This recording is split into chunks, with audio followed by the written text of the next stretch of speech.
El Shaddai, Adonai, le Dieu tout-puissant, le roi. Soyez les bienvenus, bien-aimés, et gloire à Dieu pour la paix qui surpasse les événements que le monde d'aujourd'hui est en train de traverser. Parce que dans Jean 14, 27, la parole de que je vous laisse ma paix, je vous donne ma paix. Je ne vous la donne pas comme le monde donne. Que votre cœur ne se trouble point et ne s'alarme point. Et dans Philippiens 4, 6, la parole déclare que ne vous inquiétez de rien, mais en toutes choses faites connaître vos besoins à Dieu par des prières et des supplications avec des actions de grâce. Et la paix de Dieu qui surpasse toute intelligence gardera vos cœurs et vos pensées en Jésus-Christ. Aujourd'hui, notre partage va se focaliser autour d'une histoire que nous connaissons bien, que parmi nous connaissent bien. C'est l'histoire qui se trouve dans 1 Samuel chapitre 16, à partir du premier verset.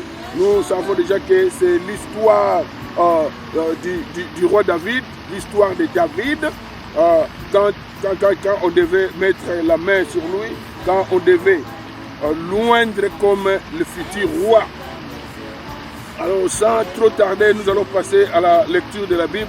Et comme d'habitude, nous allons continuer à développer, à épingler des vérités, à partager des vérités au fur et à mesure que nous allons progresser avec notre lecture. Alors, au verset premier, la parole déclare ceci. L'Éternel dit à Samuel, quand cesseras-tu de pleurer sur Saoul? Je l'ai rejeté afin qu'il ne règne plus sur Israël. Remplis ta corne d'huile et va, je t'enverrai chez Isaïe, Bethléemite, car j'ai vu parmi ses fils celui que je désire pour roi. Samuel dit, comment irai-je? Saoul l'apprendra et il me tuera. Et l'Éternel dit, tu emmèneras avec toi une génisse et tu diras, je viens pour offrir un sacrifice à l'Éternel. On peut poser à partir de là et essayer un peu de partager avant qu'il continue la lecture. Nous voyons ici que l'Éternel s'adresse à Samuel pour aller oindre David comme le futur roi, pour prendre la place de Saoul. Alors, de la part de Samuel, nous sentons, il a écouté la parole, il a écouté l'ordre de Dieu, il a clairement écouté, Dieu lui parlait. Mais quelque chose était en train d'animer son cœur, ou d'alimenter son cœur de peur. Il dira que comment irai-je? Saoul le prendra et il me tuera. Bien-aimé, laisse-moi t'informer que il peut y avoir des moments dans ta vie où peut-être c'est le moment que Dieu est en train de traverser actuellement. Tu connais ce que l'Éternel est en train de te dire. Tu connais l'ordre que l'Éternel a donné clairement pour ta vie. Tu connais la mission que Dieu t'assigne maintenant. Mais alors il se retrouve un Saoul quelque part. Il se retrouve un bourreau quelque part. Il se retrouve un Goliath quelque part qui t'empêche d'accomplir ce que tu as clairement capté de l'Éternel. Ce que l'Esprit te révèle clairement que tu devrais faire. Alors, dans une telle circonstance, bien aimé, si tu te retrouves dans une telle circonstance, c'est grave d'y demeurer. Il faudrait que tu te lèves, il faudrait que tu accomplisses la volonté de Dieu. Il faudrait que tu fasses ce que l'Éternel te demande de faire. Et puis, il y a quelque chose à la fin du premier verset. L'Éternel déclare la deuxième partie du premier verset. Il dit que car j'ai vu parmi ses fils celui que je désire pour roi. Oh Jéhovah, bien-aimé, laisse-moi t'encourager. Laisse-moi t'encourager qu'ici on est en train de parler de David. L'Éternel a vu David là où il était, faisant n'importe quoi que ce qu'il faisait. Mais l'Éternel l'a détecté. C'est pour dire quoi? Que l'Éternel est au contrôle de toutes circonstances. La Bible déclare qu'il est omniprésent. Il est partout. Il est omniscient. Il connaît tout. Donc il n'ignore pas la situation que toi tu es en train de traverser. Il n'ignore pas l'endroit que toi tu te retrouves. Il n'ignore pas les circonstances dans lesquelles tu te retrouves dans cet endroit-là. Nous allons voir plus tard quelles sont les circonstances que David s'est retrouvé à ce moment qu'on avait envoyé Samuel. Tu peux aussi en train de vivre de telles circonstances. De telles circonstances qui font que tu n'es pas vu des hommes. Mais là où tu te retrouves, Dieu te voit. Dieu est toujours au contrôle de ta situation. Et peut-être qu'il a déjà pointé une personne pour te venir te tirer de cet endroit-là. Et t'amener dans une gloire. Et t'amener à un niveau où tu seras reconnu. Parce que là où tu es, tu n'es pas reconnu. Là où tu es, on ne prend pas soin de toi. Là où tu es en train de vivre des situations comme un rejeté, un isolé, un mis à part. Mais l'Éternel a déjà envoyé son messager. Il est en route. Il est en train de venir pour venir te tirer de là où tu te retrouves. Alors, on a partagé comment les choses peuvent se faire, que tu as écouté la volonté de Dieu. Tu as entendu la voix de l'Éternel. Mais tu ne t'es jamais mis en action pour accomplir cette volonté-là que toi, tu as clairement écouté de la part de ton Dieu. Parce que tu es en train de craindre les circonstances. Tu es en train de craindre pour ce cas que nous sommes en train de partager. Ici, Samuel était exactement en train de craindre la mort de Saoul. Parce qu'au début de notre lecture, Dieu dit qu'il l'a rejeté pour ne plus régner sur Israël. Donc un roi rejeté, c'est comme un lion blessé. C'est comme un lion blessé. S'il apprend que ton remplaçant, ton successeur, c'est elle, en tout cas, de son vivant, il cherchera à l'éliminer. Parce qu'il a été rejeté, destitué, il sera destitué. Alors, bien aimé, qu'est-ce qui t'empêche de faire la volonté de Dieu? Qu'est-ce qui t'empêche de te mettre au travail pour ce que Dieu t'a demandé de faire? Qui est le Saoul de ta vie? Qui est ce Goliath-là? Quelles sont ces circonstances-là qui ne te permettent pas de faire la volonté de Dieu? Que tu as clairement écouté. La voix de l'Éternel t'a clairement parlé. Peut-être par des circonstances. Dieu a mis des circonstances ensemble pour te dire clairement que voici ce que tu devais être en train de faire. Voici là où tu dois te retrouver. Mais tu n'as jamais fait cela. Parce que tu es sous les chaînes de Saoul. Tu es encore sous la chaîne de la paix de Saoul. Des bourreaux, des géants, des Goliath. Peut-être qu'ils sont dans tout. Peut-être Goliath est en train. C'est Saoul, ton Saoul, le Saoul de ta vie. C'est lui qui te fait peur d'accomplir la volonté de Dieu. Peut-être tout simplement, tu as peur de perdre quelques privilèges. Tu as peur tout simplement que si tu te mets à travailler pour la volonté de Dieu dans ta vie, tu as peur que c'est Saoul-là de ta vie, que cette personne-là qui t'empêche de faire la volonté de Dieu va peut-être te priver de certains avantages. Voilà ce qui entoure parfois, les circonstances qui entourent parfois nos vies. Tu connais les choses à faire. You know the right thing you should do. Mais tu ne le fais pas parce que tu t'accroches à certains intérêts, parce que tu ne veux pas perdre certains privilèges, parce que tu ne veux pas perdre un certain végétariat. Tu sais que si j'ose seulement faire cette volonté de Dieu, si je m'engage à la volonté de Dieu, je vais perdre l'appui, le support de telle ou telle personne. Ce sont les Saoul. Ce sont les Goliath de ta vie. Ceux qui te menacent. Ceux qui te font croire que si tu essaies de faire ceci, tu perdras ceci ou cela. Alors bien aimé, tu dois écouter à la voix de ton Dieu. Tu dois écouter à la voix de ton Dieu. À qui devrons-nous obéir? C'est ce que la Bible déclare. Aux hommes ou à Dieu? Et la Bible nous conseille qu'il faut obéir à Dieu. Il ne faut pas avoir peur des hommes. Parce que les hommes ont seulement le pouvoir de tuer ce corps ici. Mais il faut craindre Dieu. Dieu qui a le pouvoir de tuer et le corps et l'âme. Et jeter l'âme dans le GM de feu. C'est ce que la Bible déclare. Donc bien demain, nous devons savoir, quand on se retrouve au milieu des dilemmes, qui obéit aux hommes ou à Dieu, sache que tu es en danger. Sache que les gens qui te placent dans de tels dilemmes, ce sont des Saoul. Ce sont des Saoul, ce sont des Goliaths.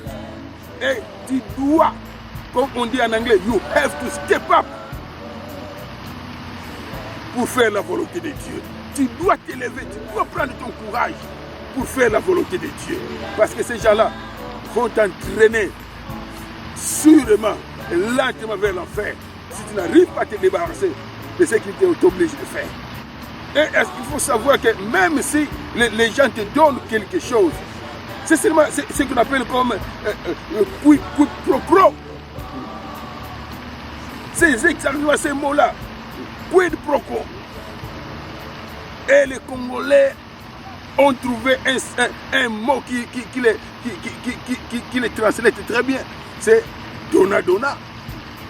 Donc, donne-moi ceci, moi je te donne.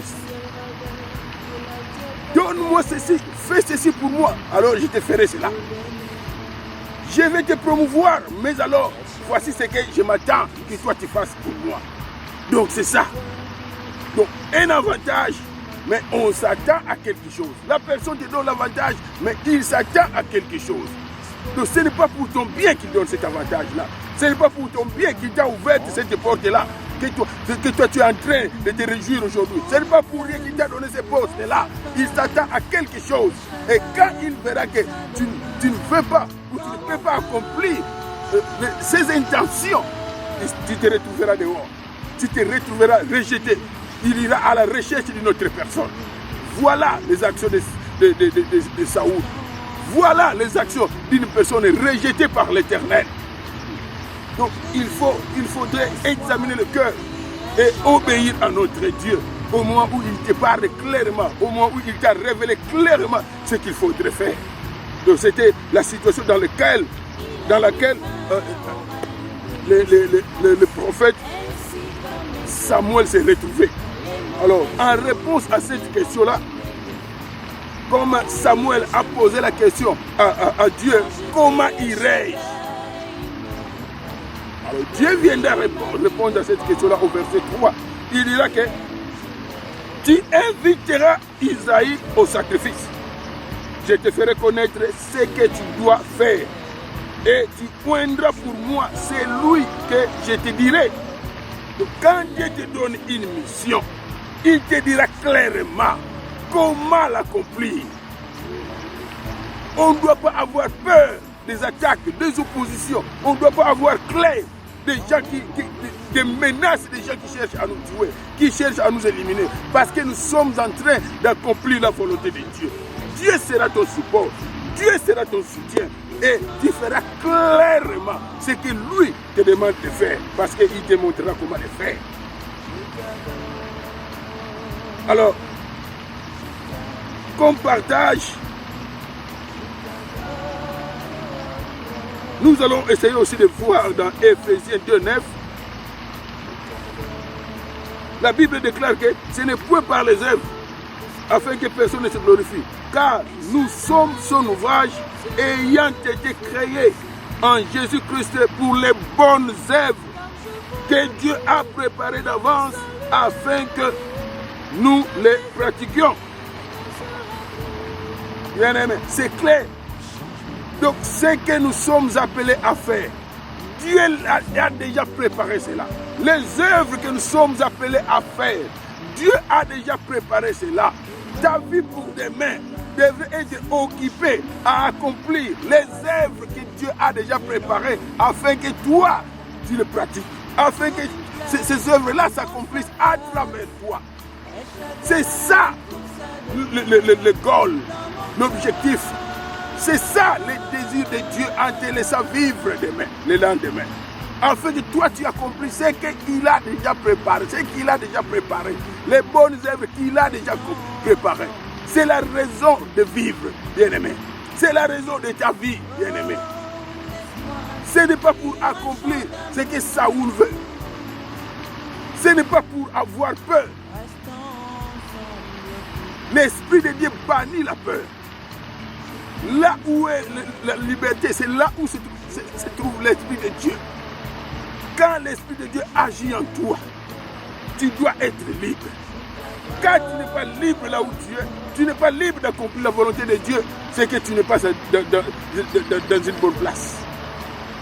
Une bonne place doit te permettre d'accomplir la volonté de Dieu. Une bonne place doit te permettre d'accomplir ce que Dieu t'a parlé clairement. Ce que l'Esprit de Dieu est en train d'annoncer. Ce que l'Esprit de Dieu est en train de dire aux gens. Alors ici, il y a encore une très bonne leçon que nous pouvons essayer de partager. Surtout ceux qui ont la responsabilité de placer les gens, ceux qui ont la responsabilité de mettre les mains sur les gens, ceux qui ont la responsabilité de nommer. La Bible dit que tu oindras pour moi celui que je te dirai. Tu ne oindras pas selon les affinités familiales. La Bible ne dit pas que tu oindras selon tes affinités tribales. La Bible dit que tu oindras selon tes amitiés, tes affinités amicales avec la personne. Mais tu oindras c'est lui que l'Éternel a pointé. C'est lui que l'Éternel a montré. Et pour que plus tard nous verrons pourquoi cela. Pourquoi il ne faudrait pas oindre qui que ce soit. Mais il faut oindre les choisis de l'Éternel. Et nous allons continuer notre lecture. Nous sommes au niveau du verset 4. La Bible déclare que Samuel fit ce que l'Éternel avait dit. Et il alla à Bethléem. Lorsqu'ils entraient, là on sort du verset 5, on va directement à 6. Lorsqu'ils entraient, il s'est dit, en voyant Eliab, certainement loin de l'Éternel est ici devant lui. Donc ici on commence maintenant le processus. Le père de David est venu avec tous ses frères, excepté David. Il a amené tous ses enfants, à part David. Alors, il est venu devant Samuel avec tous ses enfants. Et on commence maintenant, il commence à montrer un par un à Samuel, afin qu'il puisse oindre celui que l'Éternel lui a indiqué. C'est pourquoi la Bible dit que Samuel fit ce que l'Éternel avait dit, et il alla à Bethléem. Lorsqu'ils entrèrent, il s'est dit, en voyant Eliab. Donc Eliab était l'aîné maintenant, le tout premier fils. Et comme on aime respecter le droit de naissance, l'ancien, c'est lui d'abord peut-être qui a droit. Alors on commence par lui. Et comme c'est l'aîné qui a souvent, qui a, dans nos habitudes, c'est l'aîné qui prend la tête de l'héritage. Et qu'il va, vous allez partager avec tous les enfants. Mais c'est l'aîné qui est en tête de tous ses frères, de tous ses jeunes frères ou sœurs. Alors, on commence par Eliab l'aîné. Il se dit, en voyant Eliab, il se dit, certainement loin de l'Éternel est ici devant nous. Et la Bible continue. Et l'Éternel dit à Samuel, ne prends point garde à son apparence et à la hauteur de sa taille, car je l'ai rejeté. L'Éternel ne considère pas ce que l'homme considère. L'homme regarde à ce qui frappe aux yeux, à ce qui frappe les yeux. Mais l'Éternel regarde au cœur. Voilà, là, Dieu a rapidement réagi. Que attention, ne prends pas garde à son apparence. Voilà ce qui nous tue actuellement, l'apparence. L'homme regarde l'apparence. L'homme regarde ce qui frappe aux yeux. L'homme regarde ce qui va attirer son intérêt. Et on dira, ne prends pas garde à cela. Car toi tu regardes ce qui frappe à tes yeux. Parce que tu n'as pas la capacité de voir le cœur. Mais moi Dieu, je sonde le cœur. Moi Dieu, je vois le cœur. Dieu dirait que je l'ai rejeté, puisqu'il a déjà vu son cœur. En voyant son cœur, il a dit non, ce n'est pas lui. Rejette. Bien-aimé, une leçon qu'il faudra prendre ici, à l'ère du choix. À l'ère du choix, bien-aimé, qu'est-ce que toi tu considères afin d'aboutir à un choix? La vie que nous vivons, nous sommes en train de faire face chaque jour à des choix. C'est chaque jour que nous devons effectuer des choix. C'est chaque jour que nous devons faire des choix. Dans beaucoup de domaines, dans tous les domaines de notre vie, nous devons faire des choix. Même pour manger, tu dois choisir qu'est-ce que tu veux manger. C'est ton pouvoir. Tu dois choisir ce que tu veux manger. Même dans le boulot, c'est ton choix. Qu'est-ce que tu veux faire? Dans les études, c'est ton choix. Qu'est-ce que tu veux apprendre? Qui tu veux devenir? Même dans le choix des amis, c'est toujours nous. C'est toujours notre pouvoir. Qui tu veux être attaché avec? Qui tu veux passer du temps avec? Et dans notre domaine crucial, c'est le domaine du mariage. Avec qui tu veux te marier? Les problèmes de choix. Quand toi tu vas faire ton choix, quand toi tu fais ton choix, quels sont les critères que toi tu considères pour faire le choix? Quels sont les critères? Même pour prier, la Bible dit, choisissez la vie afin que tu vives. Je mets devant toi la vie et la mort. La vie nous place toujours devant des choix, des décisions que nous devons prendre. Mais le problème, les critères que toi tu considères, c'est ça le grand problème. Les critères que toi tu considères feront que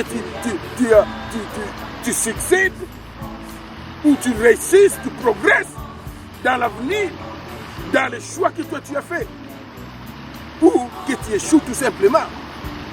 Les choix que tu vas faire feront que tu enterres ton futur. Les choix. Quels sont les critères que toi tu considères? Considères-tu ce qui frappe aux yeux? Considères-tu ce qui est très beau là? Tu es entraîné, ton cœur est entraîné par ce qui frappe les yeux, ce qui apparaît très bien.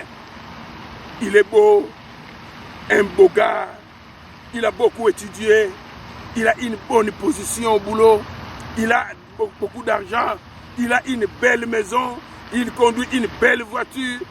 Voilà ce qui alimente ton choix. C'est ça qui alimente ton choix.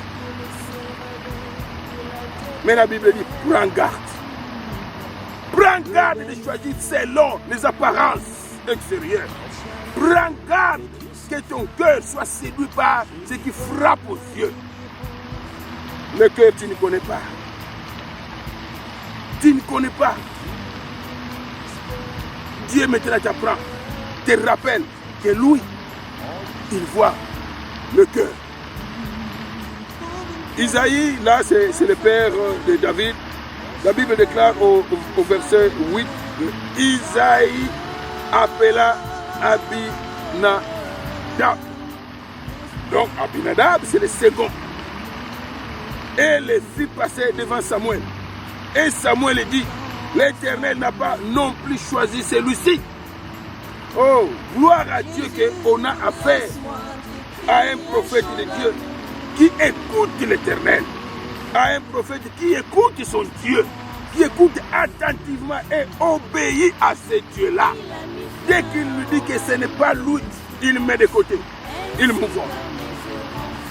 Alors, au verset 9, on dit ceci. Isaïe fit passer Shama. Et Samuel dit, l'Éternel n'a pas non plus choisi celui-ci. Isaïe fit passer ses 7 fils devant Samuel. Et Samuel dit à Isaïe, l'Éternel n'a choisi aucun d'eux. Oui, Samuel dit à Isaïe, sont cela tous tes fils?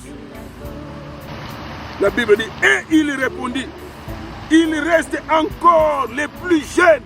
Oh, bien-aimé, il reste encore les plus jeunes. Il reste encore la réserve de l'Éternel. Dieu n'a jamais été chaude. Dieu ne s'est jamais retrouvé dans le lac, you know? Parce qu'il dit, si vous refuserez de me louer, je susciterai les pieds. Il est le Créateur, bien-aimé. Si toi tu refuses d'accomplir la volonté de Dieu, bien-aimé, il va susciter des pierres. Les pierres vont crier. Les pierres vont accomplir ta volonté. Si toi tu refuses de servir Dieu selon sa volonté, tu seras rejeté. Il va susciter des pierres. Il va susciter des pierres. La personne que vous ne vous attendez même pas, c'est lui qu'il va susciter pour venir vous confondre et faire le travail de Dieu comme il aimait. Bien-aimé, David n'a pas été présenté par ses frères, pas par son père. Ses frères ont été présentés. Ça, c'est pour dire clairement que le cœur du père n'était pas avec David. Le cœur du père n'était pas dans David. Le cœur du père ne considérait pas David. Donc pour lui, il doit être une personne à prendre soin de, comme on dit en anglais, their job, somebody gotta do it. C'est ça la position de David. C'est comme ça qu'il était considéré. Et à la primature, à l'élection présidentielle, il ne peut pas être candidat. Peut-être tu es utilisé comme ça là où tu te retrouves. Peut-être tu es considéré comme cela dans ta famille ou dans la communauté que toi tu vis. Tu es considéré que pour accomplir, on a tout simplement besoin de toi pour accomplir ce que personne ne peut accomplir. Les sales boulots, les sales tâches. C'est ça que les gens veulent que toi tu accomplisses. Ce qui est pénible. On va parler, lisons d'abord où est-ce qu'était David en ce moment-là. Alors, son père va répondre que il reste encore les plus jeunes. Mais, voilà. Pourquoi il veut utiliser mais il fait paître les brebis. Alors Samuel dit à Isaïe, envoie-le chercher, car nous ne nous placerons pas avant qu'il ne soit venu ici. Oh, Jéhovah, Éternel des armées, les rejeter, les mis à part, les mis à des côtés. Arrête maintenant la procédure. Arrête l'élection ou arrête l'investiture. Tout s'arrête. Tout s'arrête. Il faut qu'on apporte les rejetés, les mis à part, les déconsidérés. C'est lui qui n'est pas voulu. C'est lui qui n'est pas aimé au même rang que les autres. Il arrête. Le Seigneur arrête tout. Nous n'avancerons pas. Nous ne placerons personne sans que lui se présente ici. Hé, bien-aimé. Bien-aimé, laissez-moi vous dire, tu veux me jeter, tu veux me rejeter, tu veux me déconsidérer. Attention, ne me jette pas trop loin.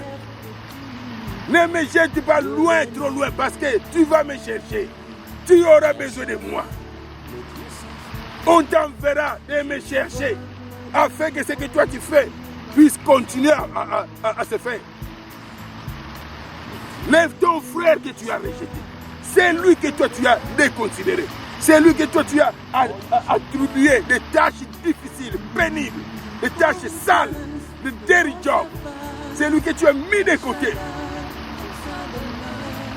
Tu auras besoin de cette personne-là. L'Éternel va tout arrêter jusqu'à ce que tu ailles récupérer celui que toi tu as rejeté. Celui que toi tu as mis de côté. Celui que vous avez mis de côté. Celui que vous êtes en train de vous préparer. Vous êtes dans la salle, bien décorée, quoi que ce soit. Parce qu'il va se passer l'élection. Il va se passer l'investiture du futur roi. L'un de vos frères derrière les brebis. Ce n'est pas lui. Il ne peut pas être considéré. C'est nous, les aînés. C'est nous, les plus élancés, les beaux. C'est nous, les riches. C'est nous, c'est parmi nous qu'on doit choisir the next king. Mais la volonté de Dieu est tout autre. La volonté de Dieu vient confondre les choses. La volonté de Dieu vient arrêter tous les désirs des assemblées, de tous ces gens-là qui étaient assemblés. Oh, bien-aimé, as-tu déjà vécu une circonstance où tu te retrouves seul? Tu te retrouves seul, seul contre toute une communauté, seul contre toute une assemblée, seul contre toute la famille, seul contre tous les géants de la communauté dans laquelle tu vis. Tu es seul. Ils ont réussi à te mettre de côté. L'attribution des tâches était bien travaillée. Non seulement parce qu'ils avaient les brebis, non seulement parce qu'ils avaient des brebis et que quelqu'un devait en prendre le soin. Daniel était le plus jeune. Ce travail-là de prendre soin des brebis, c'est dangereux. Et jusqu'à ce qu'il devait faire face aux lions qui cherchaient à venir dévorer les brebis. Donc les plus jeunes, qui est moins fort, qui est moins élancé, quand on décrit l'un de ses frères, il est élancé de corpulence de grande taille. C'est lui qui devait être derrière les brebis. Mais on ne l'a pas choisi. On a mis David, que lui aille peiner à prendre soin des brebis. Et je me poserai même la question, mais quand il s'est réjoui du fruit de ces brebis-là, peut-être de vente où il faudrait manger une. Est-ce que David était là ou est-ce que David en bénéficiait? Donc il n'était bon qu'à travailler dur. Il n'était bon qu'à peiner. Il n'était bon qu'à courir les risques de prendre soin des brebis. Mais quand au moment des privilèges, des avantages, d'enjoy les fruits de son travail, il est mis de côté, déconsidéré. Voilà l'exemple. Donc il n'est pas bon pour l'élévation. Donc pour eux, il ne devait pas être élevé. Il ne devait pas être béni. Ce sont eux qui doivent s'accaparer de tout. Ce sont eux qui doivent considérer. Ce sont eux qui doivent être considérés. Ce sont eux qui doivent être vus par tout le monde. Pas David. Alors le Seigneur viendra confondre. Il viendra confondre. Et tout s'arrête. Il a dit, Samuel dit que nous ne placerons personne. Nous ne placerons pas. Nous n'avancerons pas sans que lui, sans que David, sans que ces rejetés-là ne reviennent ici. Sans que ces rejetés-là ne soient ici. Ne soient venus ici. Voilà comment Dieu confond les hommes. Bien-aimé, sois consolé. Sois consolé. Tu es seul, sois consolé. Tu es rejeté, sois consolé. Tu es mis de côté, sois consolé. On marche sur toi, sois tout simplement consolé parce que Dieu t'a vu, comme il avait dit à son prophète Samuel, que j'ai vu parmi ses enfants celui que je désire, roi. Dieu te voit là où tu es rejeté, bien-aimé. Dieu te voit la façon dont on crache sur toi. Dieu te voit la façon dont on marche sur toi. Dieu te voit la façon dont on te minimise. Il voit. Sois édifié.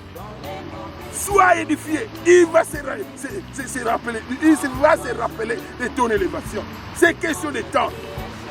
Peut-être là où tu es en train d'être taillé. C'est parmi les choses qui viendront. Pourquoi David?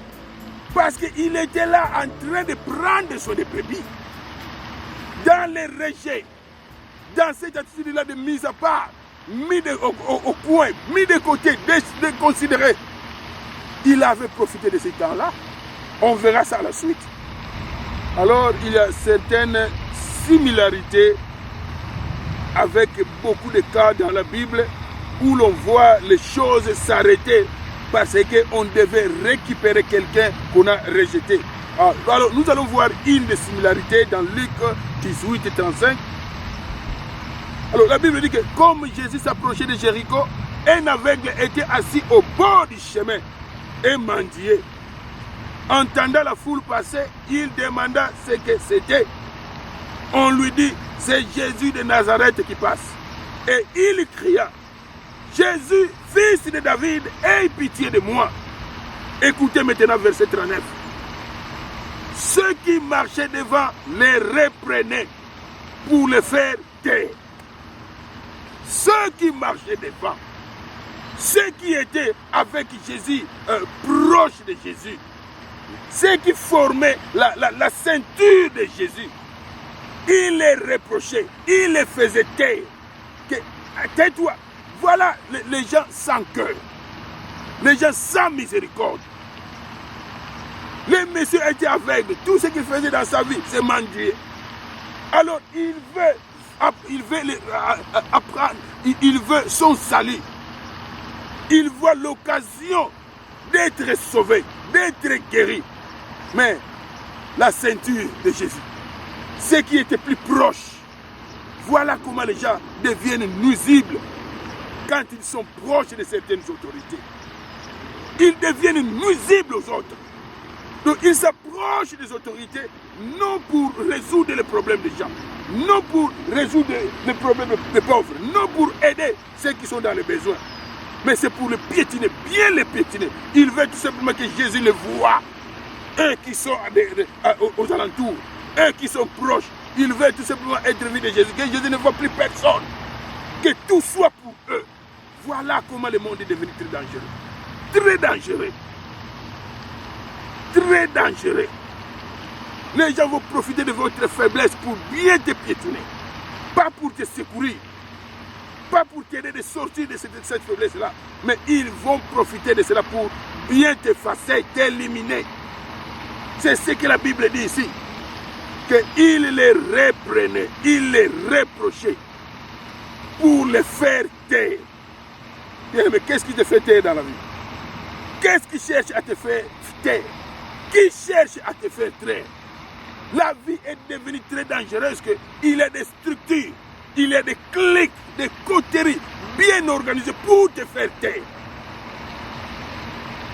Pour chercher à te punir, pour chercher à t'effacer, ou pour chercher à faire taire ton business. La Bible dit que ceux qui marchaient devant les reprenaient pour les faire taire. Mais ils criaient beaucoup plus fort. Fils de David, aie pitié de moi. Jésus s'étant arrêté, ordonnant qu'on lui amène. Qu'on les lui amène. Voilà un autre exemple. Tout s'arrête. Ici, c'est Jésus lui-même. C'est Jésus un plus que Samuel. Donc, le Seigneur lui-même. C'est Jésus qui arrête tout. C'est Jésus qui arrête la marche. C'est Jésus, comme c'est lui qui était le leader. Ce clic-là qui engueulait à l'aveugle.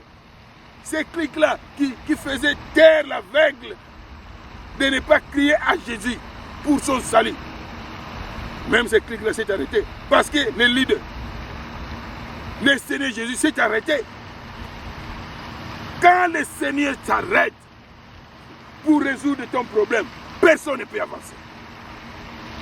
Ceux qui complotent contre toi, ceux qui tiennent ta vie dans des chaînes, il y aura un moment. Toi, crie seulement, crie plus fort à Jésus, bien-aimé. Quel que soit ton problème, crie tout plus fort à Jésus. Quand le juste crie, le Seigneur écoute. Quand le juste crie, le Seigneur paye attention.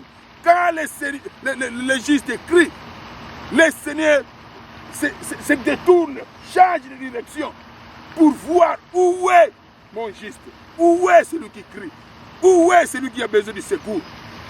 Alors, ici la Bible dit que le Seigneur Jésus s'arrêta. Il ne se peut pas seulement arrêter. Il a ordonné qu'on les lui amène. À qui il a ordonné? À ces mêmes gens qui étaient aux environs. Oh, Jéhovah. Ces mêmes gens qui te combattent aujourd'hui.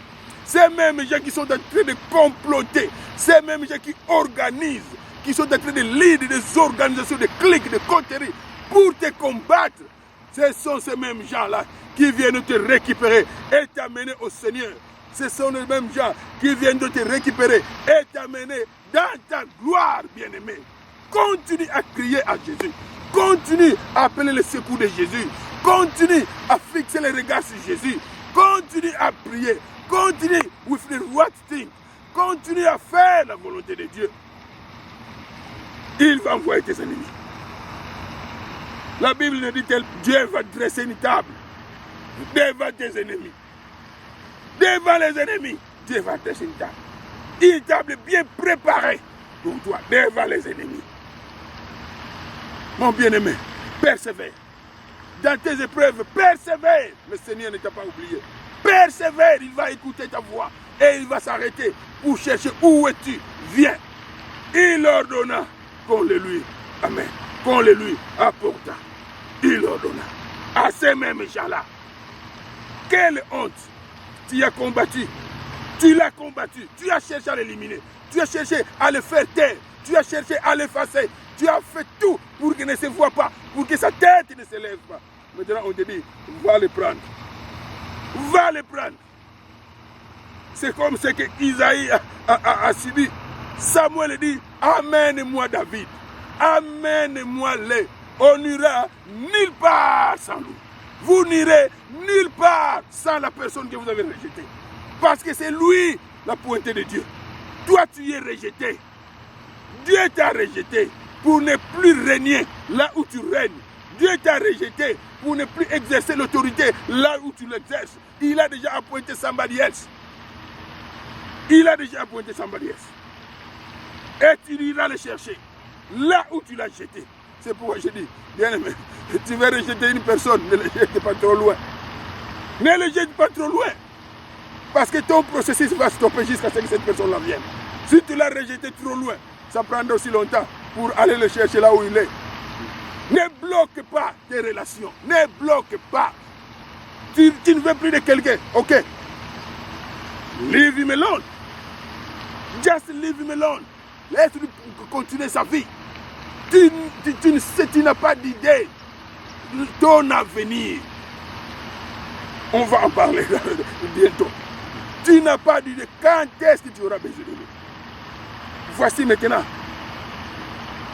le père de David avec ses frères. Ils se retrouvent bloqués. Ils ne vont pas avancer parce qu'on a besoin de David. Là, de David, avant que la soirée continue. Il faut que David apparaisse. Donc faites attention. Faites attention de la façon dont tu traites les gens. Les gens que toi tu as rejetés. Les gens que toi tu as mis de côté. Les gens que toi tu es en train de torturer. Parce que tu as l'autorité. Tu as des connexions. Maintenant, tu vois que le monde t'appartient. Le monde est entre ta main. Le pays que vous vous retrouvez, l'Illinois, si tu as Illinois, Chicago, si tu as Chicago, tu crois que tu as la cité de Chicago entre ta main. Et tu peux faire aux autres ce que toi tu veux. Donc, le devenir des gens, le futur des gens, tu crois que ça dépend de toi maintenant. Parce que tu détiens Chicago entre ta main. Mais attention, bientôt, les blocages arrivent. Dieu va te révéler, c'est lui qui a le désir de devenir ce que toi tu étais. J'ai dit tu étais parce que tu es déjà rejeté. Tu es déjà rejeté. Dieu ne veut plus que tu règnes. Dieu ne veut plus que tu fasses, que tu continues à faire ce que tu fais. Parce que tu ne l'as pas écouté. Il a choisi un autre. Et faites attention de la manière dont tu traites cette personne-là. Faites attention de la manière dont toi tu es en train de torturer les autres. Est-ce que tu auras le courage d'aller le rechercher? Quand l'Éternel va te placer devant les circonstances, parce que la Bible dit qu'il est le maître des circonstances et des temps. Quand il va t'obliger par des circonstances, il t'oblige que you need that person. Tu as besoin de cette personne-là que toi tu as rejetée. Cette personne-là que toi tu t'arranges, que toi tu formes des clics, tu utilises les faibles, tu utilises les gens qui font ceci contre lui. Quand tu vas te retrouver que c'est lui, c'est cette personne-là que toi tu as besoin, afin que tu continues ta marche, afin que tu continues à avancer, que feras-tu? Que feras-tu? Auras-tu le courage d'aller les chercher? Auras-tu le courage de t'humilier et te réconcilier avec cette personne-là? Ou bien tu vas continuer à t'entêter, tu vas continuer à t'enorgueillir. Et tu connais la suite.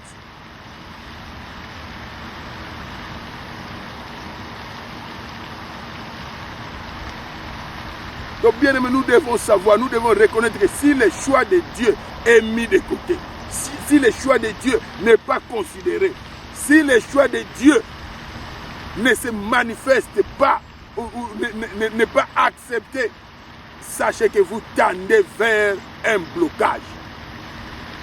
Un blocage devant lequel Dieu va seulement exiger la personne que vous avez refusé de reconnaître, afin de continuer, afin de débloquer la situation. Alors bien aimé, j'ai une question pour vous.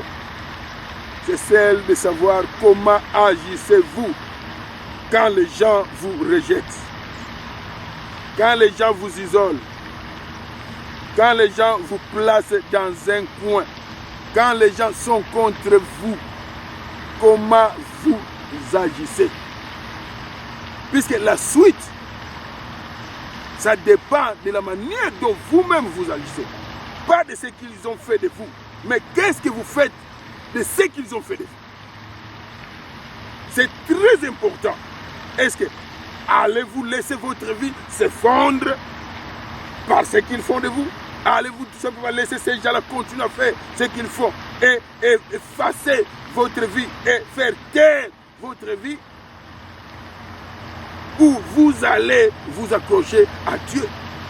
Ou vous allez adopter l'attitude de Joseph et David? J'ai évoqué le nom de Joseph parce que Joseph a subi presque les mêmes choses que David. Joseph a subi les mêmes choses que David. La Bible nous dira, si on peut rapidement lire cela, en tout cas ça va beaucoup nous aider pour la compréhension de ces deux circonstances, pour la comparaison de ces deux circonstances. Joseph était vendu par ses propres frères. Et c'était même une lutte. Certains de ses frères voulaient même qu'on le tue et qu'on l'enterre. Qu'on l'enterre pour qu'on ne voit même pas son cadavre. Allez, l'un de ses frères dira que non, pourquoi ne nous vendons-nous pas? Vendons-les tout simplement au lieu de les tuer. Nous ne voulons pas voir le sang de notre frère. Vendons-les. Qu'il soit en vie quelque part, même si nous ne voulons pas de lui. Oh bien, mais si tu ne veux pas de moi, ne me tue pas. Parce que ton avenir, c'est que tu ignores, que ton avenir, dans 5 ans, dans 10 ans, tu dépendras de moi. Peut-être tes enfants dépendront de moi. Ne me tue pas. On verra la suite de Joseph. Ne me tue pas. Grosse erreur si les frères de Joseph le tuaient. Si les frères de Joseph l'enterraient, ça serait une grosse erreur. Vous connaissez la suite. Vous connaissez la suite quand la famine est entrée. Qu'il devait se réfugier. Oh bien aimé, tu vas te réfugier dans le pays où moi je serai Premier ministre. Cette personne que toi tu es en train de torturer, tu vas te réfugier sous son élévation. Quand Dieu va le glorifier, tu vas chercher refuge auprès de cette personne-là. C'est pourquoi faites attention, ne sois pas trop méchant. Ne fais pas du mal aux gens. Tu ne veux pas être réputé comme le bloqueur de vie des gens.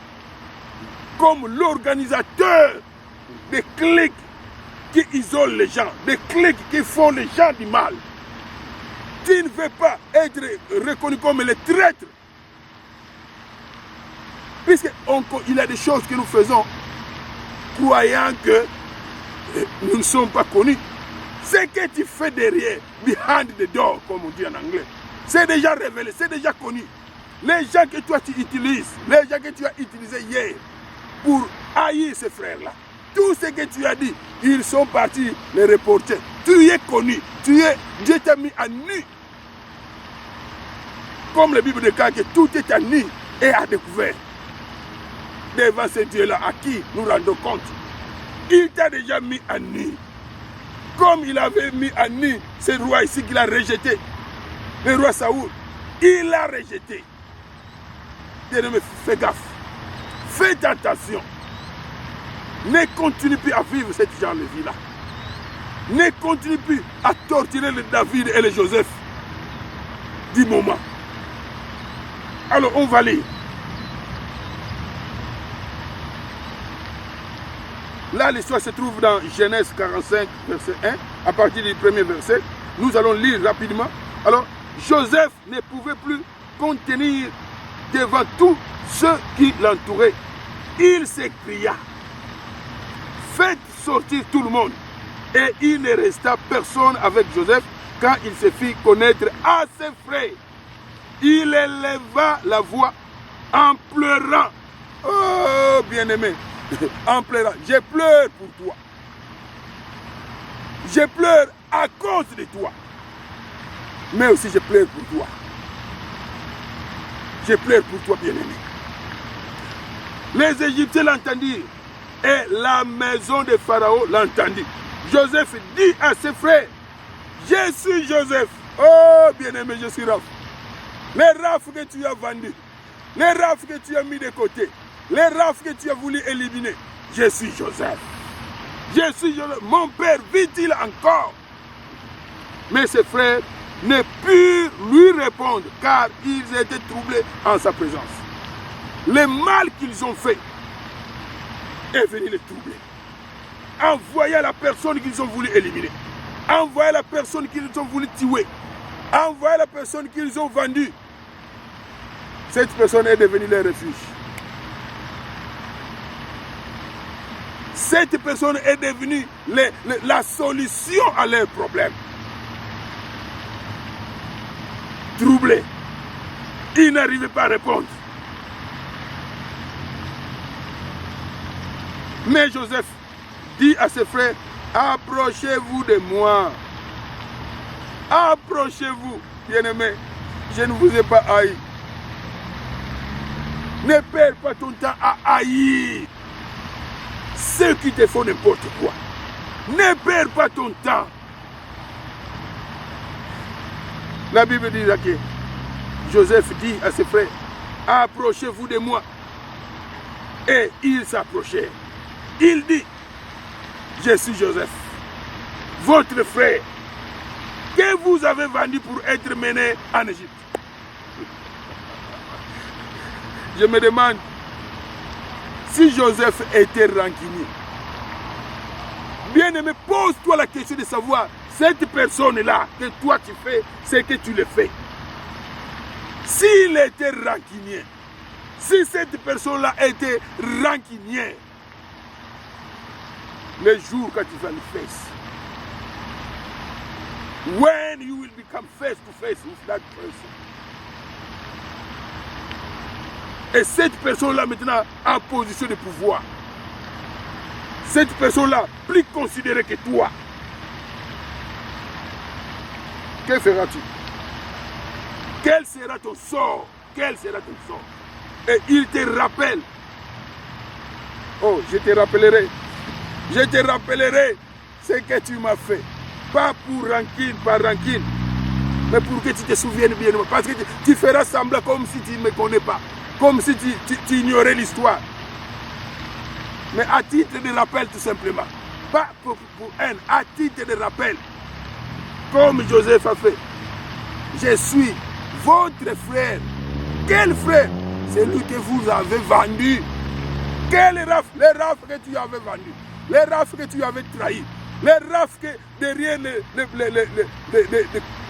dos, tu combattais. Les raf que tu as disais que non, ce n'est pas lui. Ne les bénissez pas. Ne les considérez pas. Prenez un autre. Ces raf-là, je suis les raf. Je suis ton frère. Je suis ton frère. C'est lui que tu as vendu. Les frères que vous avez vendus en Égypte. Je suis Joseph. Quelle belle histoire. Quelle belle histoire. Mais Joseph n'étant pas rancunier, il dira, approchez-vous. Approchez-vous de moi. Je suis sans rancune, bien-aimé. Quand tu me verras, oublie, fais un effort d'oublier ce que tu m'as fait, le mal que tu m'as fait. Approche-moi seulement. Oublie tout le mal que tu m'as fait, bien-aimé. Oublie les rejets. Que quand j'ai frôlé la mort, tu m'as abandonné. Tu m'as évité. Tu as évité mon coup d'appel. Tu as évité mon message. Tu as commencé le message, ne sachant pas que Raph était là en train de voir le message. Quand il a commencé à répondre, tu as delete the conversation. Mais oublie cela. Approche-moi, approche-toi de moi. Je suis ton frère. Je suis ton frère, bien-aimé. Aucune rancune, approche-toi de moi. Je suis votre frère. On va continuer la lecture. Maintenant, ne vous affligez pas. C'est ce que Joseph dit pour consoler les frères, pour les encourager, pour les relever de cette culpabilité-là. Ne vous affligez pas. Et ne soyez pas fâchés de m'avoir vendu pour être conduit ici. Car c'est pour vous sauver la vie que Dieu m'a envoyé devant vous. Quand vous serez en danger, vous me verrez. Quand vous serez dans les besoins, vous me verrez, je viendrai. Mais ce jour-là, ne vous laissez pas engloutir, ne vous laissez pas enterrer par la culpabilité de ce que vous m'avez fait. Alors, nous voyons Joseph, un rejeté, un vendu, mais il était devenu la solution.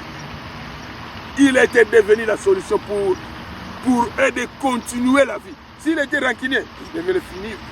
Il devait finir tous ses frères en ce jour-là. Il ne l'a pas fait. Si David était rancunier, à voir la façon dont il était déconsidéré, la façon dont il était considéré par ses frères, bon, tout simplement pour les sales choses, pour accomplir ce qui était pénible. Mais quand il faut enjoy, quand il faut se réjouir des fruits de son travail, il n'était pas considéré. Alors, bien-aimés, comment agissez-vous quand vous vous retrouvez abandonné? Comment agissez-vous? Il faut prendre avantage de ce temps-là que vous êtes dans le rejet. C'est ce que David a fait. Tout le temps qu'il passait en dehors de l'affection familiale. Voilà. Tout ce temps-là qu'il était privé de l'affection familiale, de la considération, de what consideration. Tout ce temps-là qu'il était privé de cela. Il a profité de ce moment-là pour développer l'intimité avec Dieu. C'est le moment que lui a développé. Et c'est le moment qu'il a appris à aimer Dieu de tout son cœur. C'est le moment qu'il a découvert qu'il avait un véritable Père, le Père céleste, qui avait de l'amour véritable pour lui. C'est le moment qu'il a développé ce cœur-là, le cœur que le Seigneur nous dit que moi je regarde au cœur. Voilà les critères. Le cœur. Il y a un passage, je crois, dans Actes des Apôtres. Dans Actes des Apôtres, oui, dans Actes des Apôtres, chapitre 13, 21 à 22. La Bible vient de dire que j'ai découvert un homme qui va accomplir toutes mes volontés. Voilà la disposition du cœur de David était pour accomplir toutes les volontés, pas une seule volonté.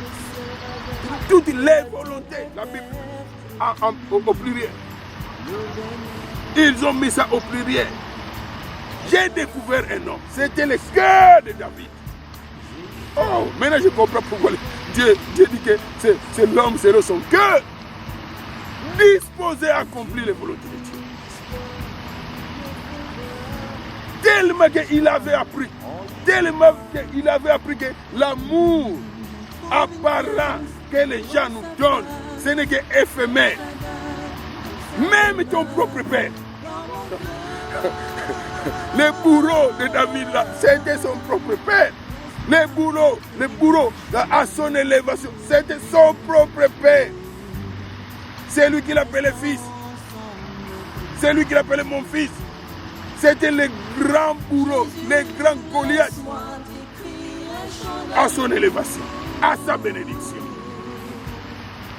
C'était lui. Alors, David a compris que non, c'est le moment que je m'attache au véritable amour. Dieu est amour. On dit parce que Dieu a l'amour, mais Dieu est amour lui-même.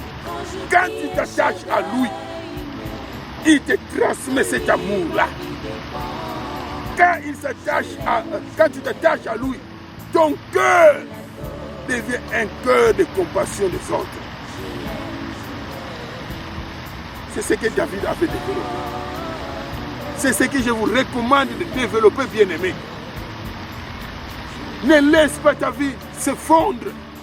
Ne laisse pas ta vie à la merci de ces gens-là, de ces bourreaux-là, des bourreaux de ta vie. Ne laisse pas ta vie à la merci des circonstances qui te font souffrir. Des circonstances qui font que tu te mettes de côté.